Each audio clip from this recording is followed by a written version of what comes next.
Wow. Welcome, everybody. It is such a pleasure to be here instead of just chatting to an integral part of our gatherings. As you know, our congregation is gathering for Sunday services and programming in a hybrid, multi-platform format.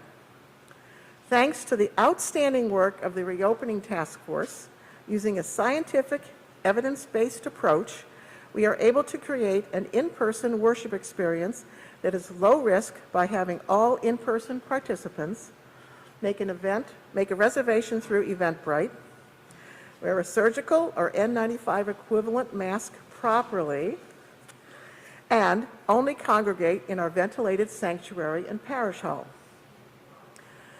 Although our buildings remain under certain restrictions due to the COVID-19 pandemic, our faith community welcomes everyone.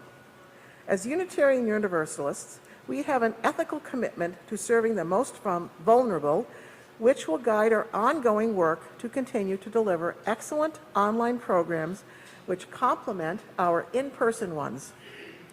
We hope all of you will plug into our Zoom gathering opportunities throughout the week, including Zoom social hour after every Sunday service.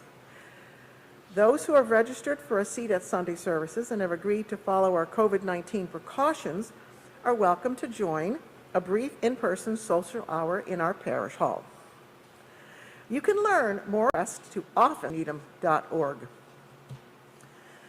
I am pleased to announce one lovely event that we are thrilled to be offering once again, which is the annual Christmas Carol Sing-Along.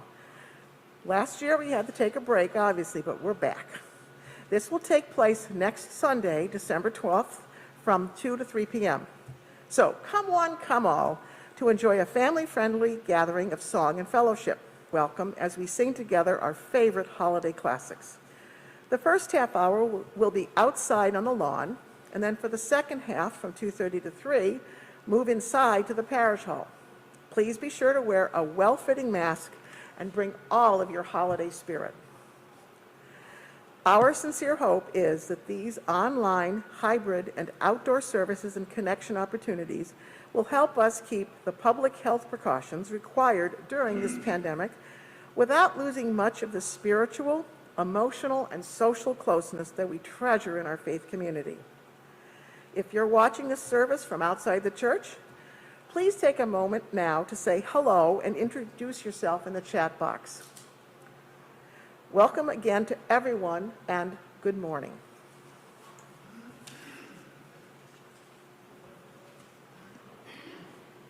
As we light our chalice, symbol of our Unitarian Universalist faith, and our Advent wreaths, first purple candle for hope and second purple candle for peace, we read words from 20th century Chilean poet-diplomat Pablo Neruda, updated with gender-neutral language. Now, we will count to 12, and we will all keep still. For once on the face of the earth, let's not speak any language. Let's stop for 1 second. Let's not move our arms so much. It would be an exotic moment. Without rush, without engines, we would all suddenly be in a sudden strangeness. Fishers in the cold sea would not harm whales, and those gathering salt would look at their hurt hands. Those who prepare green wars, wars with gas, wars with fire, victory with no survivors, would put on clean clothes and go about with their neighbors in the shade doing nothing. What I want should not be confused with total inactivity. Life is what it is about. I want no truck with death. If we were not so single-minded about keeping our lives moving and for once could do nothing, perhaps a huge silence might interrupt this sadness of never understanding ourselves, of threatening ourselves with death. Perhaps the earth can teach us as everything seems dead and later proves to be alive. I now invite forward Wendy Blum and Elliot Jakowski to light our menorah for the 7th night of Hanukkah, which was yesterday. We expected Jan Galkowski to be here today to assist Wendy, but we are sorry to share that he suffered an accident on Thursday and is hospitalized. We will light a candle for him later in the service. After our Hanukkah is lit in the sanctuary, we will see a video of an at-home menorah lighting from the Rivard children. Baruch atah Adonai Eloheinu melech olam asher kitshanu b'mitzvotav v'tzivanu lahadlik ner shel Hanukkah.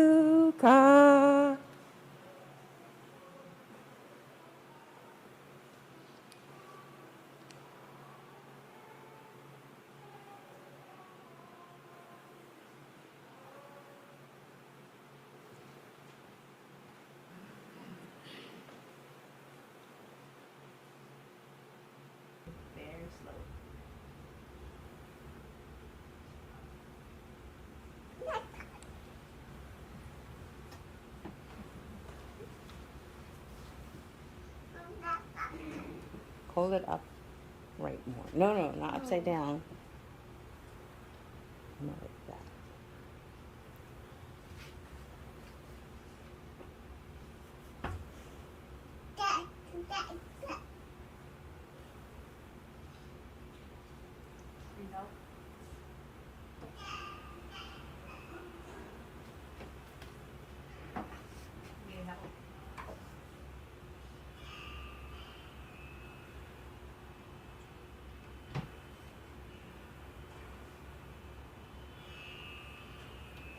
Good job.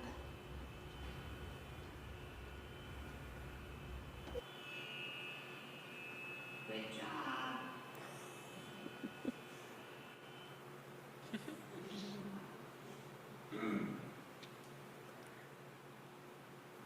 Thank you all. Now let us sing from home or hum here in the building our opening hymn, Light One Candle, written by Jewish American activist folk singer Peter Yarrow, one-third of the popular trio Peter, Paul, and Mary. The lyrics are printed in your printed and emailed orders of service or at number 221 in your gray hymnals. Please rise in body or in spirit.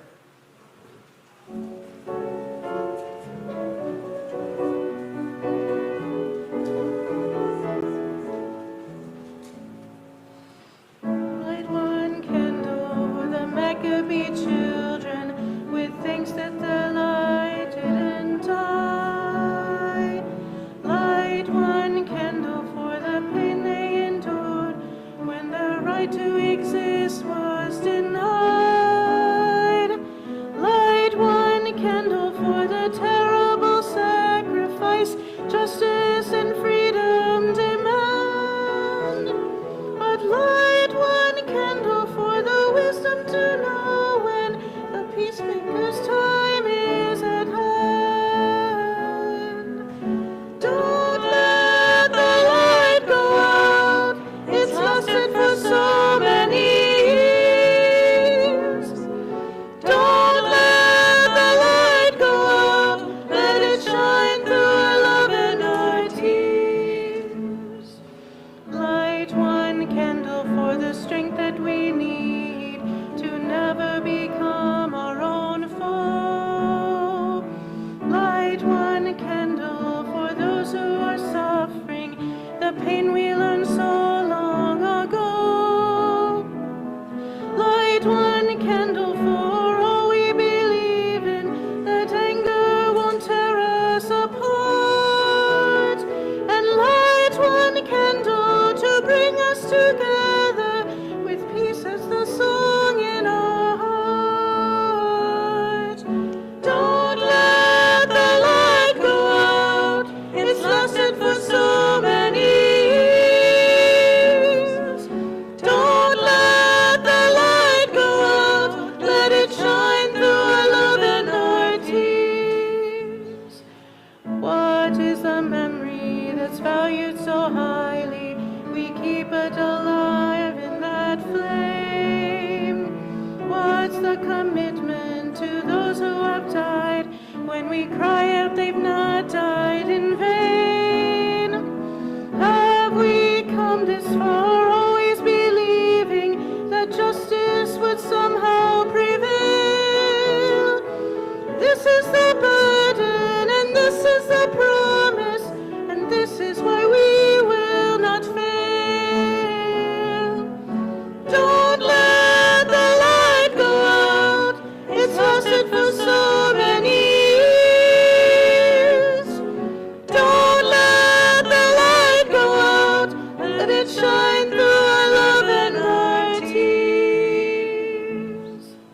In the Unitarian Universalist tradition, the covenant is a set of promises the membership of a congregation strives to honor with one another and out in the world. Though we cannot all gather together in person during this time, we strive to live these promises every day. Please say along with me the words of our parish covenant as in your emailed and print orders of service. We gather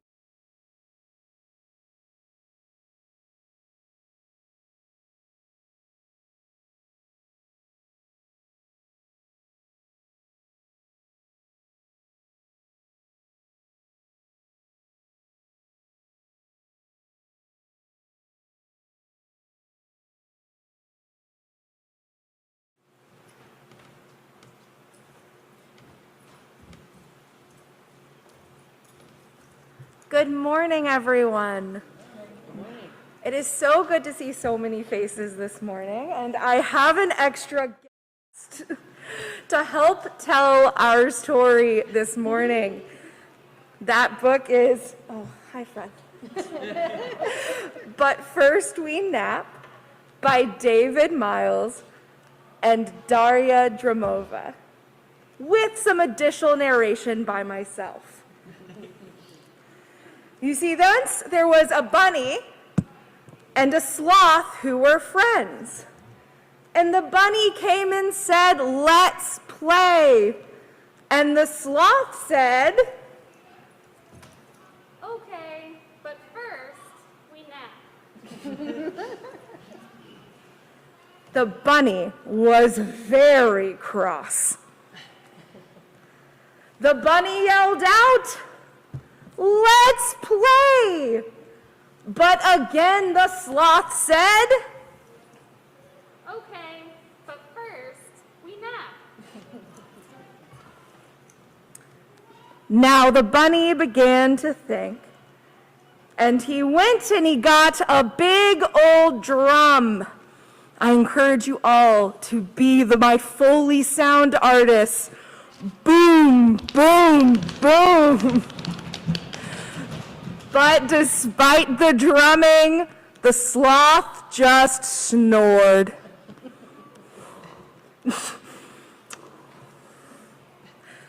So the bunny got another idea. The bunny got out a big horn and went, "Brrr." I'm really curious to hear your trumpet noises. "Brrr." And no matter what the bunny did, the sloth just grunted Grumble, grumble, grumble. and kept on sleeping. Then the bunny got another idea. He went and got some cymbals. And he came through. Crash, crash, crash. Yeah. But the sloth just sleepily sighed. So then the bunny got a grand idea, got every balloon that the bunny could find, blew each one of them up, and then gathered them all together with a big needle and pop, pop, pop, pop, pop. Where are all my balloons popping? Pop, pop, pop, pop, pop, pop. Yeah, oh. But still, the sloth stayed asleep with a nice snooze. So finally, the sloth said, Let's play. but the bunny said, okay, but first we nap. In our busy lives, whether it is school and work and chores, or it is the things we love to do, we get tired. We can do those things, but first we must rest. So this week, as you go through your day, your various days, please remember the sloth.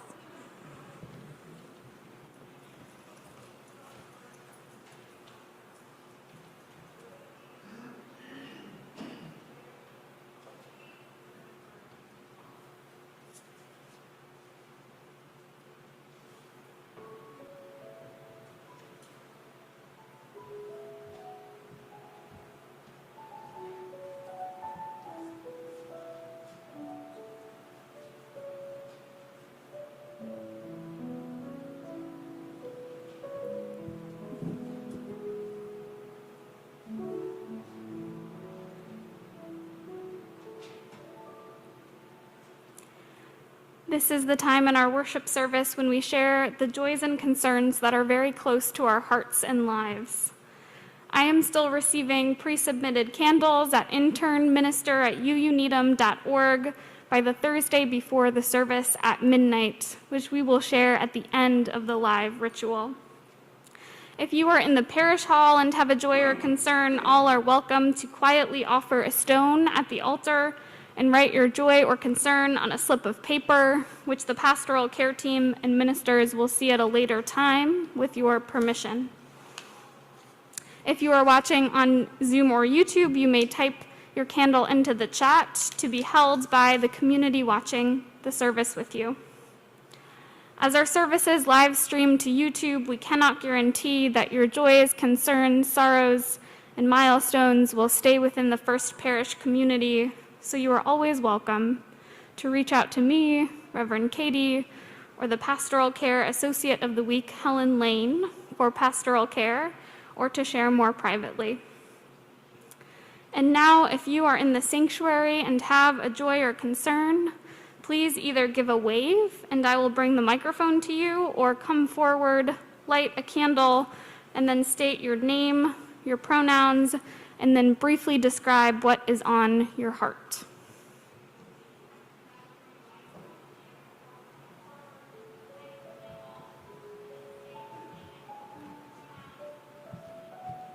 Hello, my name is Haley Willett. I use she, her pronouns. And I feel I should light a candle of concern given recent events for just international relations regarding Russia and Ukraine. As most of you are probably familiar with, Russia annexed the peninsula of Crimea belonging to Ukraine in 2014, which led to much international tension. And Russian troops are now massing on the border of Ukraine, and it is unknown whether or not this could escalate into a full conflict. But it's not just about that. It's also about the general human condition and the political gridlock caused by the threat of international warfare, and I believe it's kind of sure, we haven't had many open conflicts, but it's kind of led to a constant state of paralysis and fear, and I do hope one day as a world we can dissolve these ideas of nationalism and rivalries to cooperate as a whole, because from everything we've seen so far, we are pretty much alone in the universe. So all we have is each other, and the sooner we see that, the better.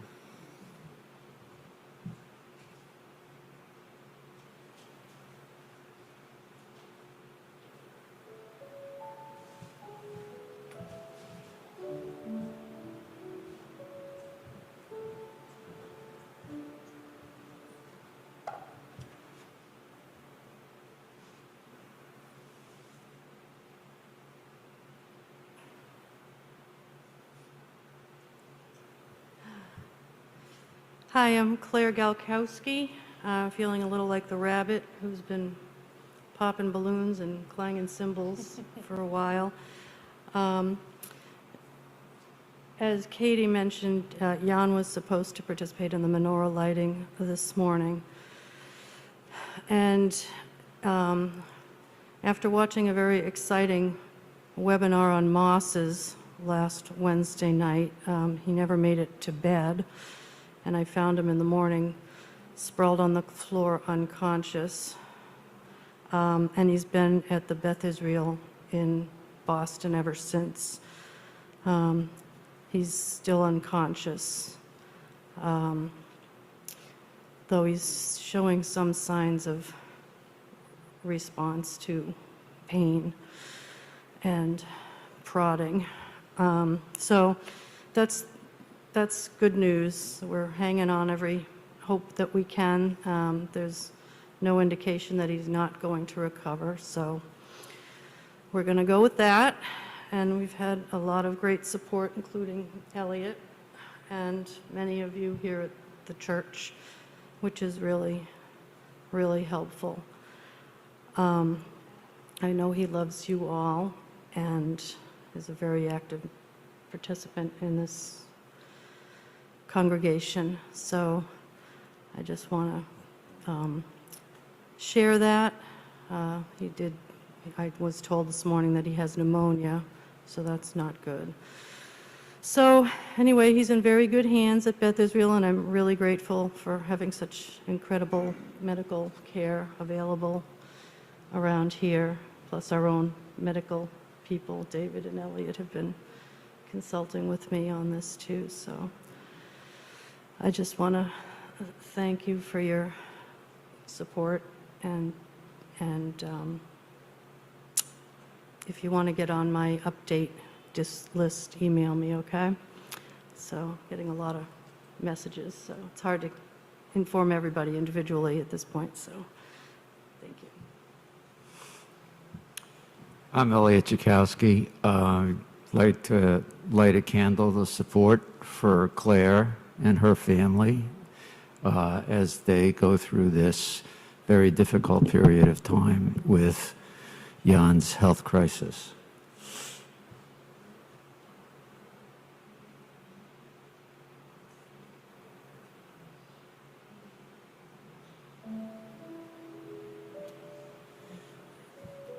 I'd also like to light a candle of hope. My wife Lynn is scheduled for back surgery this coming Thursday at Newton Wellesley, and there's a possibility that the surgery could be canceled because of the bed shortage due to COVID. So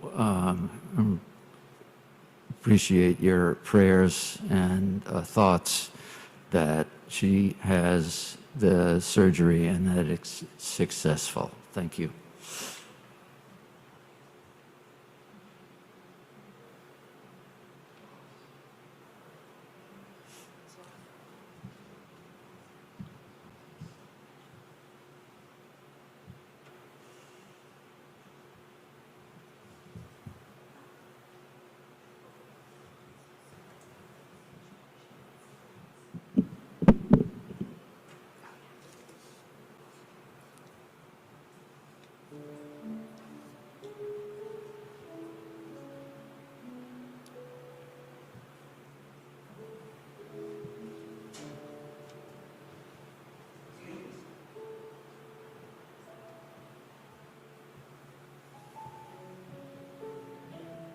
Jonathan's lighting a silent candle. So, thank you.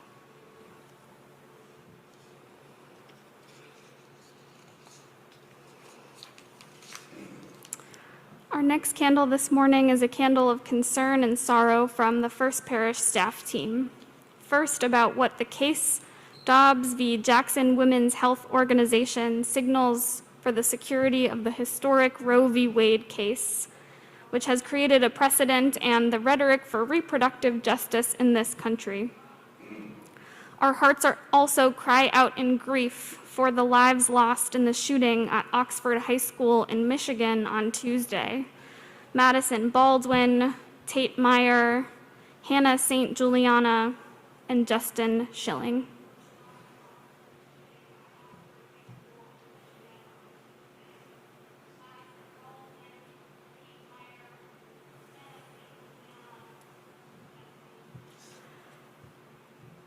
And our final candle this morning is my own candle of joy. I met with the Ministerial Fellowship Committee of the UUA this past Friday afternoon, in which we had a wonderful conversation about the future of our faith, how I see my ministry serving that shared vision, and where I still can grow. My ministry was celebrated, I was cleared to go into ministerial search, and I will be welcomed into preliminary fellowship as a UU minister at the completion of this internship. Thank you so much. Aw.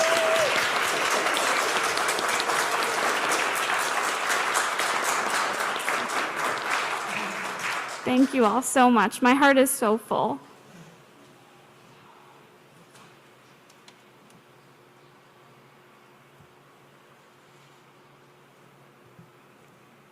And for all the joys and sorrows that we still hold in our hearts, and for the prayers of our neighbors near and far, we light one final silent candle.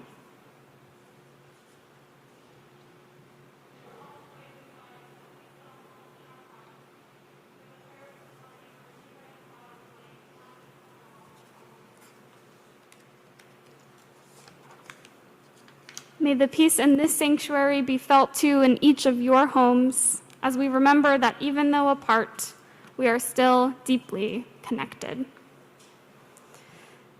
Will you join me now in the spirit of prayer and meditation?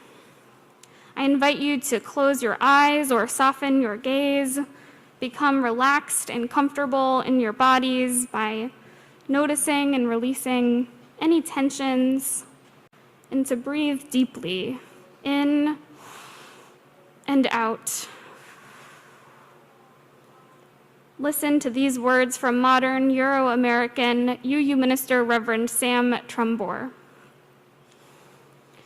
Let us turn inward now. Feel the rhythm of the breath in and out, in and out. Find the peace of just being with the flow of the breath, letting go of yesterday and tomorrow. Feel the restorative power of the peace of this moment, a peace large enough to open to the concerns and sorrows that trouble us, a stillness quiet enough to respond to the joys and celebrations that enliven us. There is shelter here in the rhythm of the breath. The ebb and flow of life is enacted with each one, taking in oxygen sustenance, letting go of carbon dioxide to offer to the trees, taking in the fullness of experience, and letting go of the residue that wants to cling to us. Cultivate inner peace and inner safety in this faith community, dedicated to cultivating the spirit of life, dedicated to being a beacon of love for all beings.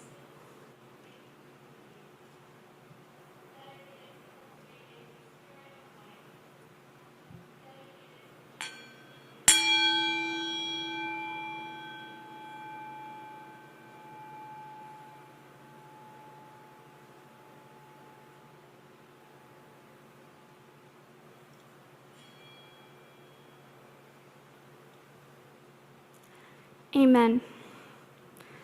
Please now join in singing from home or humming along here in the building our meditative response this morning, Dona Nobis Pacem.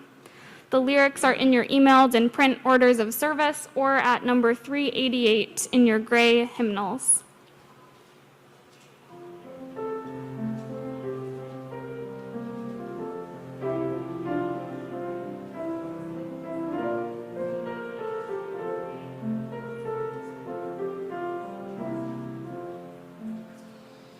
Dona nobis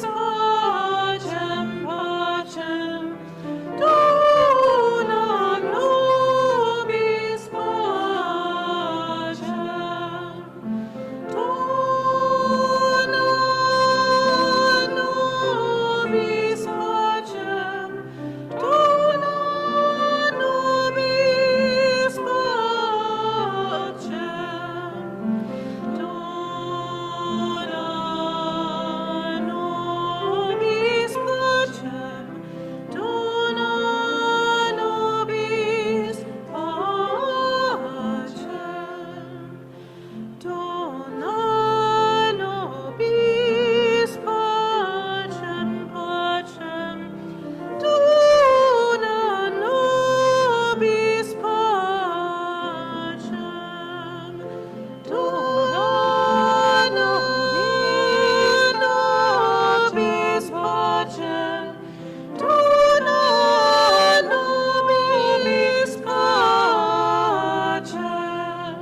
This congregation has been supported by the volunteered time and treasure of its members and friends since its founding in 1711.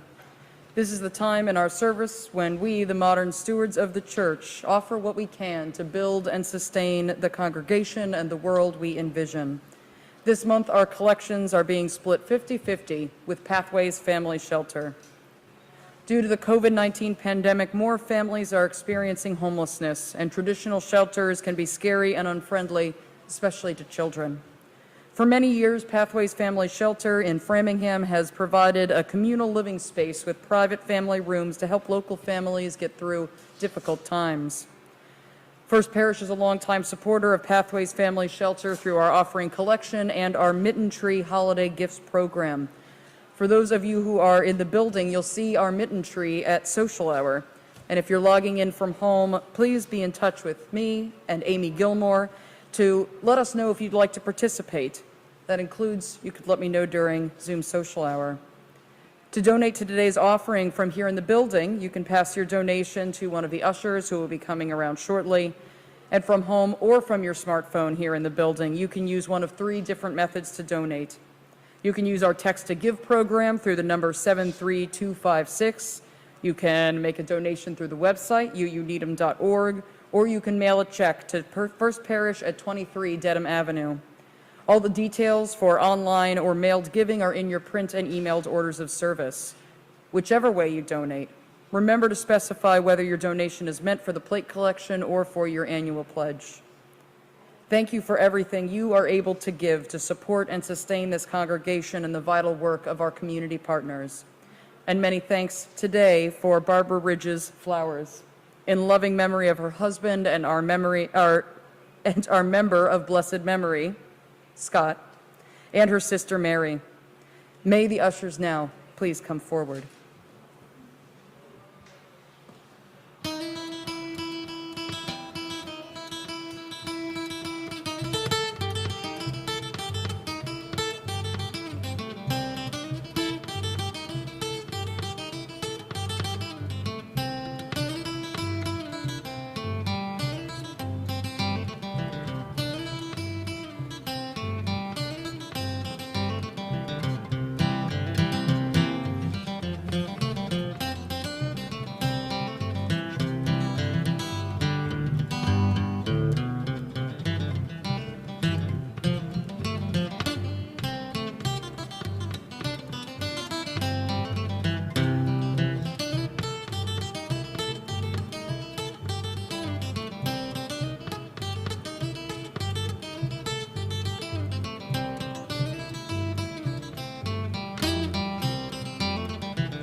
Our reading this morning comes from modern Euro-American scholar, theologian, and United Church of Christ minister, Reverend Dr. Walter Brueggemann. This is an excerpt from a lecture on the topic of Sabbath as an act of resistance, just after Brueggemann describes the God of the Jewish scriptures establishing the commandment for a weekly Sabbath, a weekly day of rest. And then in verse 31:17, it says, "You shall keep the Sabbath as God kept the Sabbath," and our translation says, "and was refreshed." Now I want to tell you about that word refreshed. In the Old Testament, the Hebrew word for soul, bless the Lord, O my soul, is nephesh. It's a noun that occurs many times. It ought not be translated soul, but that's how we translate it. Bless the Lord, O myself. There are only 3 times it's a verb. This is one of the 3. So it ought to be translated, God was re-souled. God got God's soul back because God was depleted.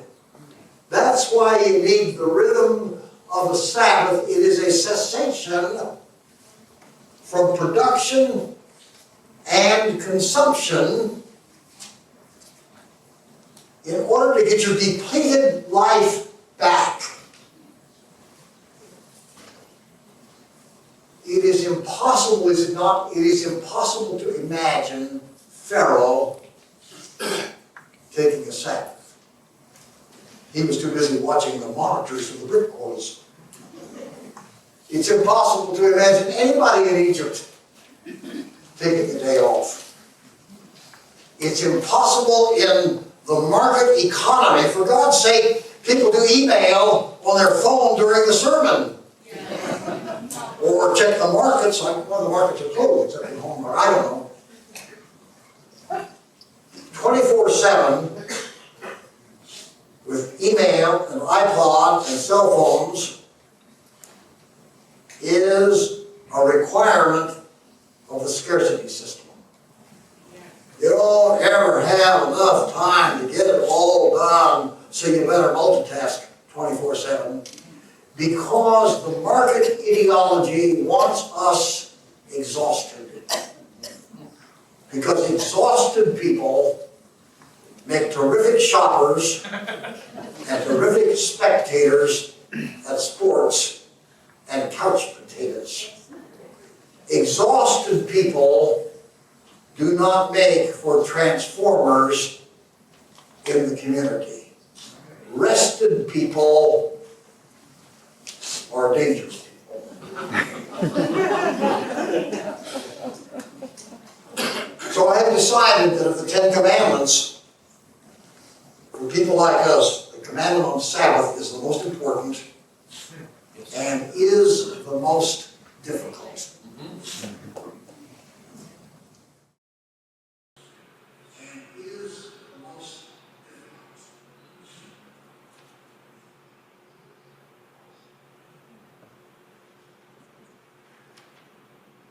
Theologically and theoretically, I agree with Walter Brueggemann that capitalism and other oppressive aspects of our dominant American culture induce workaholism and exhaustion as mechanisms of control and compliance. Indeed, it does take great commitment and collaboration to push for systemic change and justice, and exhausted people who work long hours and have a weak social safety net do not have much time to be transformers in the community. When our culture asks us to work, despite any physical or psychic wounds we may be carrying, we may not have the energy, even to rise up to the big picture and realize something is terribly wrong. An exhausted 99% will struggle to stage a revolution against unfair wages, unfair benefits, an unfair system of racism, cis-heterosexism, xenophobia, classism, ableism. Now, I could get into how reasonable work hours and generous vacation, sabbatical, and other kinds of leave policies make for a better rested and happier and more creative and more productive workforce. But I am not trying to make rest into yet another productive activity. So let's just stick with rest in and of itself. Workaholism is partly a generational problem in our country. Euro-American journalist Ann Helen Peterson wrote a popular article in 2019 about how millennials became the burnout generation. I found Peterson's article quite relatable. Despite my theological and theoretical agreement with Brueggemann and my deep desire for a different, equitable, transformed world, I am very, very bad at resting. Our culture did not raise me to rest, just like everyone else, perhaps especially here in New England with our Puritan work ethic roots. Our culture raised me to produce, to excel, and to succeed, and I'm very good at that. But I do often find myself very, very tired. And I know my self-worth is toxically tied up in that so-called success. This service is definitely one when the preacher needs to hear the Sunday message that she herself is preaching. And even for those of us who are not millennials, I imagine we can relate to the stories shared by millennial rest activists. Let me give you a taste of who I've been reading and rereading this week, many of whom come from culturally marginalized identities, which has made their need for rest, rejuvenation, and self-respect beyond capitalist valuations all the more necessary. For multiracial queer writer and mental health advocate Dom Chatterjee, as long as I can remember, even before I was 5 years old, my valuation of my individual existence has been based on work. Being a workaholic has done nothing for my self-worth except crush it over and over again. Our society is driven by the myth that by working harder, longer hours means an eventual payoff like stability, vacation time, or just a job we don't completely loathe. Yet the reality of capitalism is that the system is built to deny these resources to many in order to provide comfort to a few. From British activist Janie Starling, even as activists seek to build a world beyond capitalism, we still fall into its traps. One of these traps is the ceaseless need for productivity. Without meeting to, activists transpose capitalist definitions of success onto our social movements. We're either winning or losing, with nothing in between but targets and growth. Activists fixate on the future, impatient for the world we want to see. We know time is a finite commodity, so we pressure ourselves to make the most of it, but we commodify ourselves in that process. We are not outputs. From Black theologian, activist, and NAP bishop Tricia Hersey, whose seminary research focused on the commodification and denial of rest and pleasure to enslaved African people. Rest is resistance because it disrupts and pushes back against capitalism and white supremacy. Both toxic systems refuse to see the inherent divinity in human beings and have commodified and used bodies to be a tool for production, evil, and destruction for centuries. Grind culture has made all of us human machines, willing and ready to donate our lives to a capitalist system that thrives by putting profits over people. Rest is resistance because it disrupts the lie that we are not doing enough. It screams, no, that is a lie. I am enough. I am worthy now and always because I am here. I believe rest, sleep, naps, and slowing down can help us all wake up to see the truth of ourselves. Rest is a healing portal to our deepest selves. Rest is care. Rest is radical. When your worth has been falsely tied to how much you produce, resting becomes an act of resistance. These young activists echo, sometimes explicitly, the words of Black lesbian activist and author Audre Lorde. Overextending myself is not stretching myself. I had to accept how difficult it is to monitor the difference. Caring for myself is not self-indulgence. It is self-preservation, and that is an act of political warfare. There are themes about modern American work culture. It crushes self-worth, turns people into products and gears, tells us we only deserve to rest when we have worked enough, which never happens. So we become exhausted, unfocused, compliant. To rest is resistance, is political warfare, because rest says no to the belief that we only have worth and dignity if we work. The cultural belittlement of rest is thus not only a physical and psychological problem, but a spiritual one too. And what an interesting spiritual season to be thinking about rest as resistance during the winter holidays that have been co-opted and commercialized by our dominant culture. How is it that we have become so busy with consuming during a season when we light candles that were enough with just a little oil, and that by their light we are forbidden to work? During a season when we light candles that represent hope, peace, joy, and love, none of which carry a price tag. Especially here in New England, deconstructing the Puritan work ethic and replacing it with a new ethic of rest and restoration is important. And a theology of rest and dignity is not hard to find.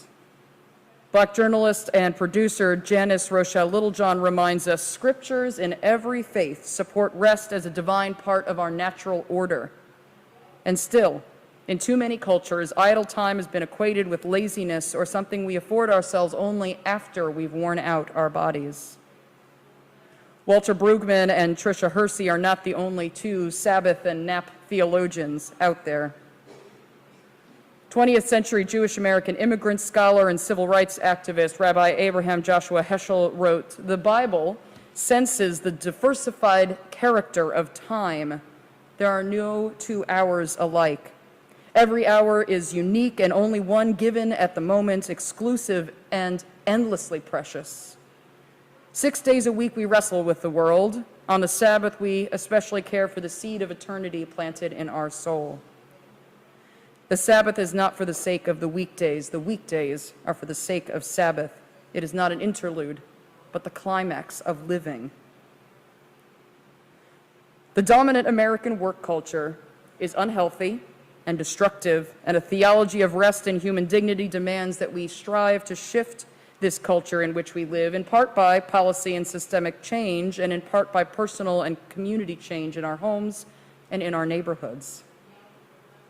What does modern rest and Sabbath look like before society is transformed? How do we inject rest, self-care, community care, and healing into our daily and weekly lives under the enormous pressure to keep doing? First, let's think about what rest is. Rest can look like a lot of things. Jamaican-American coach and writer Makeda Pennycook writes that rest, R, rejuvenates, E, energizes, and ST, strengthens us. See what you did there? That's R, rest, rejuvenates, E, energizes, and ST, strengthens us. Just as in our Unitarian Universalist community, we recognize and celebrate that we each have different sources for our spiritual sustenance, we too must recognize and celebrate that we each will have different methods for rejuvenating, energizing, strengthening ourselves. And it's advisable to include many kinds of rest that are rejuvenating, energizing, and strengthening in our day-to-day lives. Queer Filipina Unitarian Universalist religious educator and current leader of the Southern region, Natalie Briscoe, recently wrote that she's been feeling deep down soul tired. And she says, if you find yourself feeling exhausted, but never feeling rested no matter how much sleep you get, you may need a different kind of rest. She writes, there's physical rest, like when we really do need a nap or just to lounge around, or to ensure we're taking care of our bodies through hydrating, stretching, or taking a long bath. Then there's mental rest, a break from decision-making and problem-solving, like by rereading a book you've read before, or completing small tasks that truly require zero decision-making for you. There's sensory rest, which can be very challenging to come by in a world of screens and bright lights and holiday music everywhere we turn. Briscoe admits she takes closet time during the day from her young children, where she goes and sits on the floor of her closet in the dark for just a few minutes. She writes anything in a pinch, right? Sensory rest could be taking a specific hour a day or day a week to keep your TV, tablet, and phone off. There's creative rest, consciously taking the chance to appreciate art, drink in beauty, reawaken awe, like going to a museum or logging into our Zoom writers and creative escapes. There's emotional rest, having the time and space to freely express and process our emotions, which can take the form of therapy, journaling, or practicing not people-pleasing. Social rest, which can be both making sure we're spending time with or writing a letter to people who fill and replenish us, and getting a break from people who deplete and exhaust us. I refer us back to that sensory rest of closet time, if need be. And then Briscoe lists spiritual rest, doing that which helps you feel a deep sense of belonging, love, acceptance, and purpose, which could be prayer and meditation, could be quiet time in nature, could be participating in small group or meditation ministry or Vespers, could be logging into or coming to the Sunday services. There are lots of ways to rest. to R, rejuvenate, E, energize, ST, strengthen ourselves, and it's up to us to pause and recognize which ways we need to rest. Are we in need of physical, mental, sensory, creative, emotional, social, or spiritual rest? And when we've figured out what form or forms of rest we need to incorporate into our lives, then we actually have to do it. Local Euro-American Christian pastor Reverend Abram Klesmeyer Jones writes that, well, in a traditional biblical sense, a Sabbath should be a whole consecutive 24 hours without any paid or unpaid labor. That may not be where we can begin.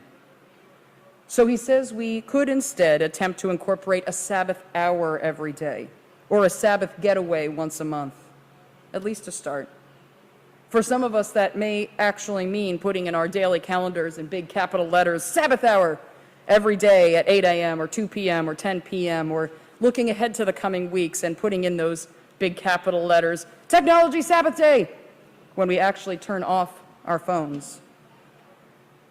It's hard to break through our cultural training to always be productive, but with practice, we can make a habit out of restoration and self-care. I'll close returning to words from Dom Chatterjee. We all matter, regardless of what oppressive systems say, and we should especially matter in our own lives. I deserve my own time, my own energy, and space to rest within myself for myself. And you deserve that too. Rest is a responsibility we owe ourselves, along with self-compassion and forgiveness. May, in this busy holiday season, we remember our Unitarian Universalist value of the inherent worth and dignity of every person, regardless of what we do, what we own, or how much money we make. May we offer ourselves compassion, forgiveness, and the gift of rest. We each deserve it. Blessed be, and amen.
As we close our worship today, remember that all are invited to our social hours on Zoom and in the parish hall. Remember for social hour in the parish hall that you must keep your mask on over your nose and mouth, and that you should not linger in the hallway between the sanctuary and parish hall as that space is not ventilated. Keep a careful eye out for emails from First Parish and follow us on social media so you can keep up with opportunities for connection for all ages throughout the week and with updates on our reopening and COVID-19 precautions. You can sign up for our weekly email, The Bell Notes, by clicking on Subscribe to Newsletter on our website, uuneedham.org.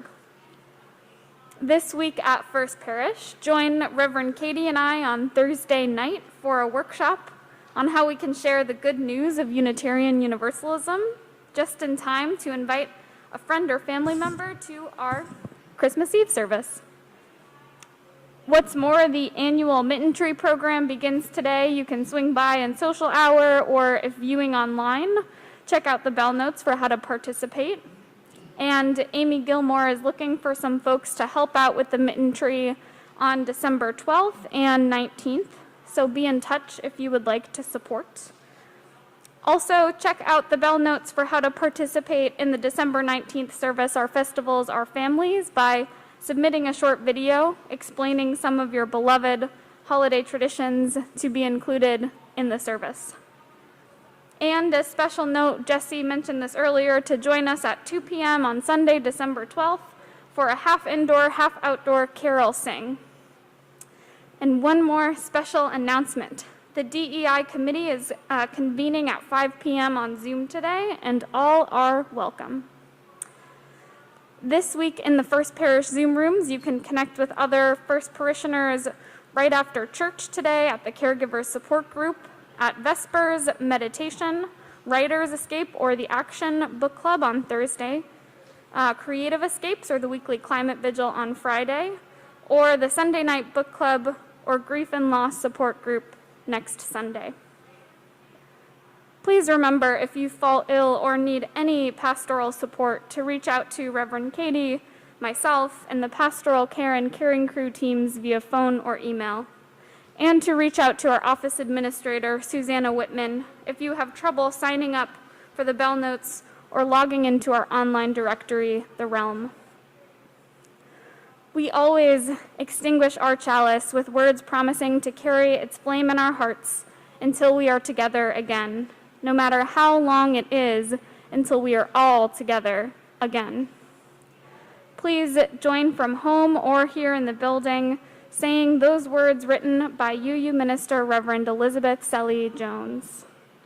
We extinguish this flame, but not the light of truth, the warmth of community, nor the fire of commitment.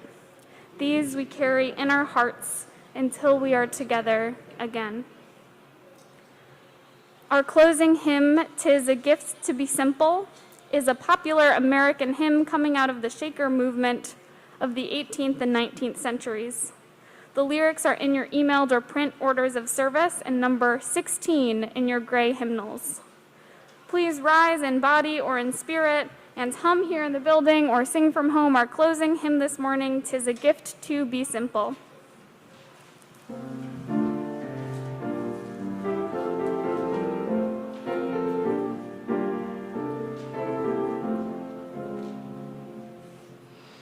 Tis a gift to be simple, 'tis a gift to be free, 'tis a gift to come down where we ought to be.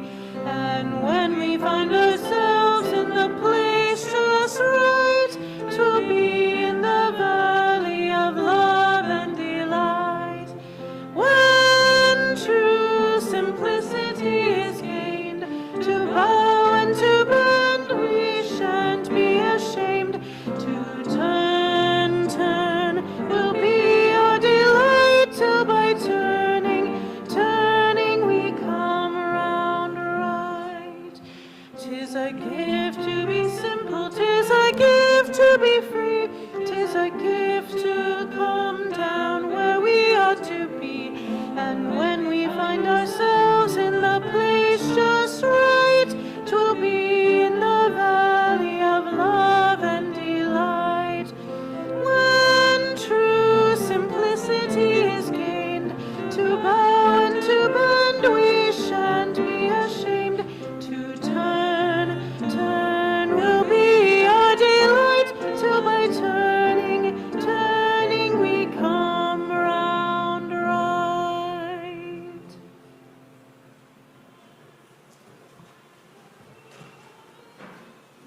As we close our worship today, take these words from Genderqueer Latina UU Minister Reverend Teresa Ennis Soto with you as a benediction.